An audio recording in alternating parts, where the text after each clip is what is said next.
Jika seorang suami memanggil istrinya ke tempat tidur, kemudian si istri tidak mendatanginya, dan suami tidur dalam keadaan marah, maka para malaikat akan melaknatnya sampai pagi.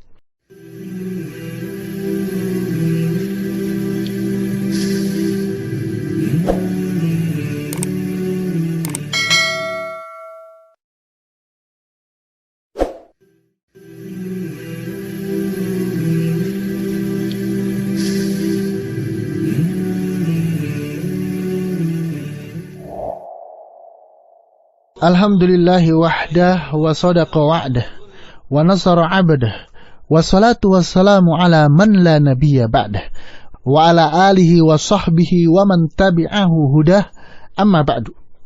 Pendengar muslimah yang berbahagia, dalam bingkai rumah tangga, pasangan suami dan istri masing-masing memiliki hak dan kewajiban.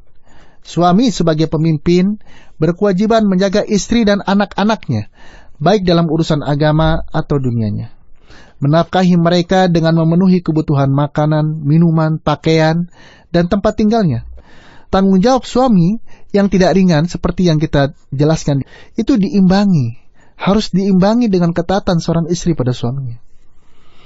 Nah, kewajiban seorang istri dalam urusan suaminya setahap setelah kewajiban dalam urusan agamanya. Artinya, hak suami di atas hak siapapun setelah hak Allah dan Rasulnya Shallallahu Alaihi Wasallam, termasuk hak kedua orang tua. Nah, mentaati dalam perkara yang baik adalah menjadi tanggung jawab penting dari seorang istri. Pendengar muslimah yang berbahagia, ketaatan istri pada suami adalah jaminan surga. Imam Ibnu Hibban dalam kitab sahihnya meriwayatkan dari Abu Hurairah radhiyallahu an bahwa Rasulullah Shallallahu Alaihi Wasallam bersabda, jika seorang wanita melaksanakan salat 5 waktu, melaksanakan saum pada bulan Ramadan, menjaga kemaluannya dan mentaati suaminya, maka ia akan masuk surga dari pintu mana saja yang ia kehendaki. Oleh karena itu, suami adalah surga atau neraka bagi seorang istri. Keridhaan suami menjadi keridhaan Allah.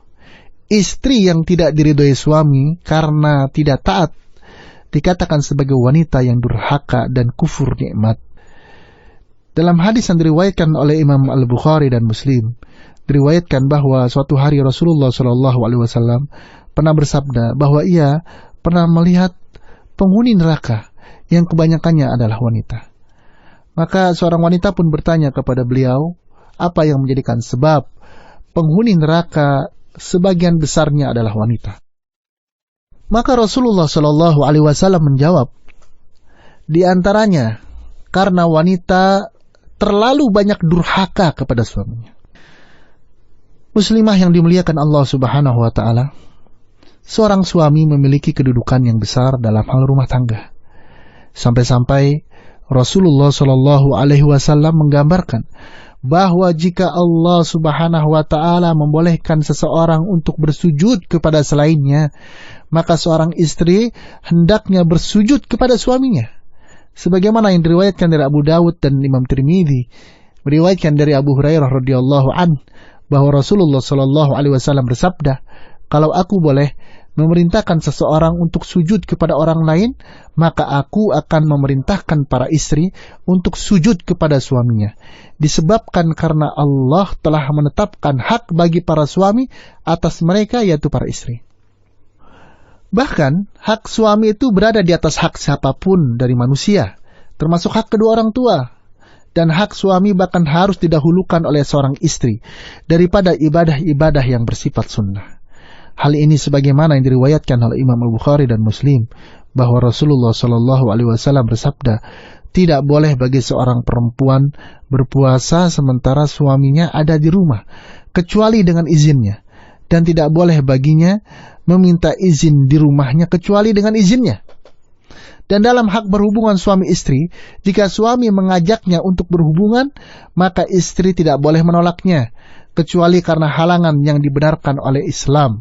Sebagaimana hal ini telah diriwayatkan oleh Imam Al-Bukhari dan Muslim, bahwa Rasulullah Shallallahu Alaihi Wasallam bersabda, jika seorang suami memanggil istrinya ke tempat tidur, kemudian si istri tidak mendatanginya, dan suami tidur dalam keadaan marah, maka para malaikat akan melaknatnya sampai pagi.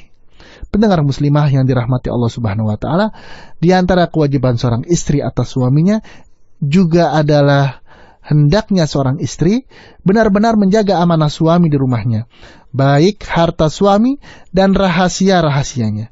Begitu juga bersungguh-sungguh mengurus urusan-urusan rumah. Di mana Allah Subhanahu wa taala berfirman dalam Al-Qur'an surat An-Nisa ayat ke-34. Allah Subhanahu wa taala berfirman, "Fas-salihatu qanitatun hafizatun lil ghaibi bima hafizallah." Maka wanita-wanita solihah, wanita-wanita yang taat, dan wanita-wanita yang senantiasa menjaga, memelihara diri ketika suaminya tidak ada, maka wanita-wanita tersebut adalah wanita-wanita yang Allah akan jaga. Dan seorang ulama berkata bahwa ayat ini menunjukkan wajibnya seorang istri untuk taat kepada suami dalam hal berbakti kepadanya, ketika berpergian bersamanya dan lain-lain. Sebagaimana juga hal ini diterangkan dalam sunnah Rasul SAW. Saudariku yang dimuliakan Allah Subhanahu wa taala, berkhidmat kepada suami dengan melayaninya dalam segala kebutuhan-kebutuhannya adalah di antara tugas seorang istri. Bukan sebaliknya, malah istri yang dilayani oleh suami. Dan hal ini didukung oleh firman Allah Subhanahu wa taala, "Ar-rijalu qawwamuna 'alan nisa." Dan laki-laki adalah pemimpin bagi wanita. Di dalam ayat ini Ibnu Qayyim al-Jauziyah mengatakan bahwa jika suami menjadi pelayan bagi istrinya dalam memasak, mencuci, mengurus rumah dan lain-lain, maka itu termasuk perbuatan mungkar. Karena berarti dengan demikian sang suami tidak lagi menjadi pemimpin. Justru karena tugas-tugas istri dalam melayani suamilah Allah Subhanahu wa taala pun mewajibkan para suami untuk menafkahi istri dengan memberinya makan, pakaian, dan tempat tinggal. Selain itu, pendengar muslimah yang berbahagia, sebagai seorang muslimah, terutama setelah menikah, hendaknya kita selalu memperhatikan setiap tindakan kita. Di antaranya yaitu hendaknya seorang istri tidak keluar rumah kecuali telah izin terlebih dahulu kepada sang suami. Sebagaimana firman Allah Subhanahu wa taala dalam surat Al-Ahzab ayat 33, "Wa qarna fi buyutikunna." Hendaknya seorang wanita tinggal di rumah-rumahnya. Pendengar muslimah yang berbahagia, semua ketaatan yang telah Allah tetapkan bukan bertujuan membatasi ruang gerak para wanita, merendahkan harkat dan martabatnya, sebagaimana yang didengungkan oleh orang-orang kafir terhadap ajaran Islam. Karena semua itu adalah syariat Allah yang syarat dengan hikmah. Dan hikmah dari melaksanakan dengan tulus semua ketetapan Allah adalah berlangsungnya bahtera rumah tangga yang harmonis dan penuh dengan kenyamanan. Oleh karena itu, muslimah yang dimuliakan Allah Subhanahu wa taala, ketaatan pada suami pun dibatasi dalam perkara yang baik, perkara yang ma'ruf dan sesuai dengan kemampuan dirinya. Dan semoga Allah Subhanahu wa taala mengaruniakan kepada kita semua keluarga yang barokah. Amin. Wallahu a'lam. Wassalamualaikum warahmatullahi wabarakatuh.